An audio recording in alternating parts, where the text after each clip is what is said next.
कृष्णा भक्ति तीर्थ स्वामी महाराज, हम सभी को पता है कि शिला प्रभुपाद जी के जितने वरिष्ठ और योग्य शिष्य थे उनमें से एक थे भक्ति तीर्थ स्वामी महाराज। तो वो जब इस्कॉन में ज्वाइन किए, ये ज्वाइन करने का जो जर्नी है वो इतना आसान नहीं थे।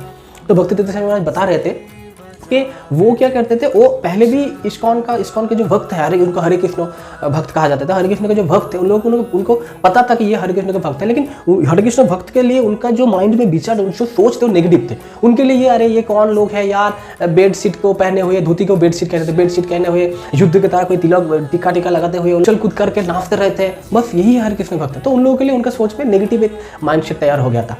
लेकिन फिर उनका आध्यात्मिक स्पिरिचुअल जो जर्नी है, आध्यात्मिक जगत के प्रति उनका आकर्षण था, लेकिन हरे कृष्ण भक्त के प्रति आकर्षित नहीं था। उनका एक गुरु थे, शिक्षा गुरु, जिनको वो गुरु मानते थे, लेकिन वो जो गुरु है वो उनको बोलते थे कि मैं तुम्हारा गुरु नहीं हूँ। उनके पास वो अष्टांग योग, हठ योग और भी जो मेडिटेशन वगैरह ये सभी योग सीखते थे, लेकिन कभी भी इन्होंने उनको डिमांड नहीं किया मैं तुम्हारा गुरु हूँ। सब हर बार बोलते थे मैं तुम्हारा गुरु नहीं हूँ, मैं तुम्हें ये सिखा रहा हूँ लेकिन मैं तुम्हारा गुरु नहीं हूँ। तो इसलिए उनके ऊपर बहुत फेथ आ गया था भक्ति तीर्थ स्वामी महाराज के, ये और भी सभी लोग गुरु बनने के लिए बहुत एक्साइटेड रहते हैं ना, लेकिन ये खुद कहने के लिए नहीं, मैं तुम्हारा गुरु नहीं हूँ, तुम्हारा गुरु कोई और होगा, मैं तुम्हारा गुरु नहीं हूँ। तो उनके इसीलिए ये बात को देखते हुए उनके ऊपर उनका बहुत फेथ था भक्ति तीर्थ स्वामी महाराज का। तो इसीलिए क्या किया, उन्होंने श्री चिन्मय नाम का एक मायावादी एक गुरु को उन्होंने गुरु के रूप में स्वीकार कर लिया। ठीक है, वो लोग ये जब हमें दीक्षा नहीं दे रहे तो मैं इनके पास से ही मतलब दीक्षा ले लेता हूँ। तो अब जब दीक्षा लिया तो उनके जो अष्टांग जो हठ जो सिखा रहे थे उनके पास गया और बोला कि श्री चिन्मय नाम का एक व्यक्ति है, उन्होंने मुझे दीक्षा दी, वो अपने आपको जगत गुरु कहते हैं, वो बोल रहा है कि मैं जगत का गुरु ये हूँ। तो तब मन मुस्कुराए बोलने लगे कि उन्होंने बोला कि देखो ये जो डिमांड कर रहे हैं कि मैं जगत गुरु हूँ, यही बात से क्लियर है कि वो तो गुरु बनने का लायक नहीं है, क्योंकि कोई गुरु ऐसे नहीं कहेगा कि मैं जगत गुरु हूँ, मैं ये हूँ, मैं वो हूँ। वो अपने काम में जगत गुरु बनेगा, नाम में नहीं। तो अब उन्होंने भक्ति तीर्थ स्वामी महाराज ने बोला, तब उनका नाम भक्ति तीर्थ स्वामी महाराज नहीं थे, तो मैं बोल रहा हूँ। तो भक्ति तीर्थ स्वामी महाराज बोला कि तो फिर क्या हुआ, तो तब उन्होंने समझाया कि ये एक मायावादी है, और मायावादी और निर्विशेषवादी ये सभी का डिफरेंशिएट उन्होंने किया और उनको समझाया कि ये तुमने जो गुरु स्वीकार किया एक्चुअल में गुरु नहीं है। तब उनके ऊपर उन्होंने सरेंडर किया कि तो फिर आप मुझे बताइए कि मुझे गुरु कहाँ मिलेगा। तब उन्होंने बोला कि जब ये इतना फोर्स कर रहे तो उन्होंने बोला कि ठीक है, तुम क्या चाहते हो, वाकई चाहते हो एक ऑनेस्ट एक सदगुरु तुम्हें मिले। तो भक्ति तीर्थ स्वामी महाराज बोला हाँ मैं चाहता हूँ, वाकई में तुम चाहते हो कि तुम्हें एक गुरु मिले, अच्छा गुरु मिले। तब भक्ति तीर्थ स्वामी महाराज साइलेंट हो गया, अब क्या बोलूं। तीसरी बार जब उन्होंने जोर लगा के बोला कि तुम वाकई में चाहते हो कि तुम एक योग्य गुरु तुम्हें मिले, तो एक योग्य शिष्य तुम्हें बनना पड़ेगा। तब भक्ति तीर्थ स्वामी महाराज एक कॉन्फिडेंट आकर बोला हाँ मैं वाकई में चाहता हूँ।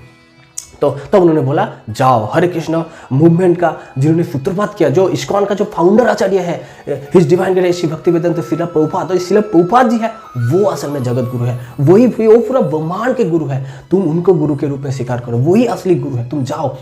तो भक्ति तीर्थ महाराज वो सॉफ्ट हो गए कि हरे कृष्ण भक्त मतलब वो लोग बेडशीट पहन के ऐसा टीका वीका क्या लगा के और टेनिस शू पहन के उछल कूद करते हैं, हरे कृष्ण करते हैं, इनका जो गुरु है वो मेरा गुरु होगा। अरे तो एक तरफ तो है कि ये इनको भक्ति तीर्थ महाराज को पता था कि ये जो व्यक्ति कह रहे हैं ये अपने आप को गुरु नहीं कह रहे, ये किसी और को गुरु के लिए रेफर कर रहे थे, मतलब इसके मतलब इसके बात में दम तो है, लेकिन दूसरी ओर बोल रहे थे लेकिन इनके ऊपर मेरा फेथ नहीं है। तो ठीक है, जब ये बोल रहे हैं कि प्रभुपाद जी को हमें गुरु के रूप में स्वीकार करना चाहिए, तो ठीक है मैं जाऊंगा, मैं हरे कृष्ण मूवमेंट ज्वाइन करूंगा।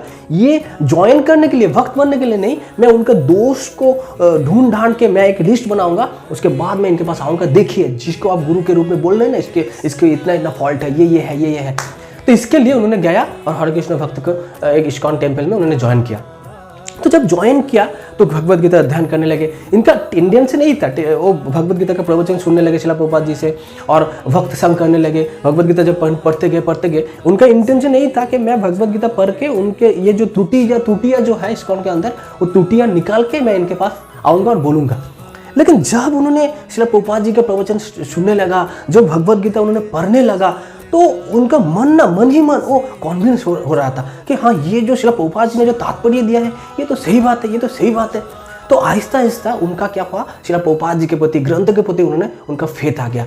वो मंदिर में देखने लगा कि मंदिर में 3 तरह के भक्त है, कनिष्ठ भक्त, मध्यम भक्त, उत्तम अधिकारी भक्त। कुछ भक्त ऐसा भी है जो ठीक ठाक करके नियम रूल्स रेगुलेशन जो वो पालन नहीं कर रहे, तो उनका जो डेवलपमेंट है भक्ति लाइफ का वो प्रोग्रेस नहीं हो रहे। लेकिन कुछ लोग ऐसा भी है कि वो लोग प्रभुपाद जी का जो रूल्स रेगुलेशन है, भक्ति का जो रूल्स रेगुलेशन, वो बहुत अच्छी तरह से, बहुत अच्छा तरह से पालन कर रहा है, तो उनका डेवलपमेंट बहुत अच्छे से हो रहा है। तब उन्होंने कॉन्विंस किया कि हाँ, इसके अंदर गलतियां भी है और अच्छाई भी है, तो हमें अच्छाई को ढूंढना होगा, श्रील प्रभुपाद जी को पास में हमें सरेंडर करना पड़ेगा। तब उन्होंने इस्कॉन के तरफ फुल उन्होंने सरेंडर कर दिया।